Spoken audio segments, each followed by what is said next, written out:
দর্শক, গুলশানে বিএনপির ভারপ্রাপ্ত চেয়ারম্যান তারেক রহমানের বাসভবনের সামনে থেকে যুক্ত হচ্ছেন সহকর্মী মামুন হোসাইন।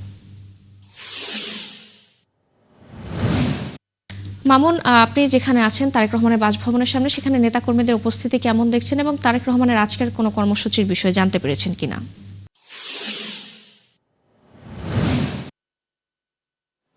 ফারজানা, একটু আগেই কিন্তু তারেক রহমান জুমার নামাজের উদ্দেশ্যে কিন্তু তিনি তার বাসা থেকে বের হয়ে গেছেন। আমরা জানতে পেরেছি যে তিনি আজকের যে জুমার নামাজ তিনি নেভি হেডকোয়ার্টারে তিনি আদায় করবেন।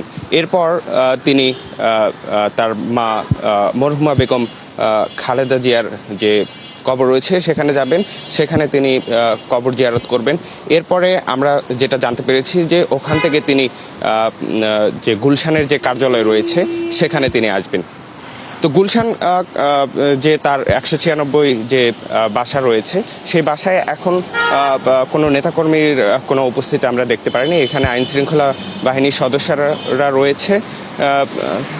এখন তিনি জুমার নামাজ আদায় করতে যে নেভি হেডকোয়ার্টারের ভিতরের যে মসজিদটা রয়েছে সেখানে তিনি গিয়েছেন। সেখান থেকে নামাজ আদায় করে আমরা জানতে পেরেছি যে তিনি শহীদ জিয়াউর রহমানের যে কবরস্থান রয়েছে সেখানে তিনি যাবেন। সেখানে যে তিনি মরহুমা বেগম খালেদা জিয়ার কবরস্থান জিয়ারত করবেন, তারপরে তিনি গুলশান।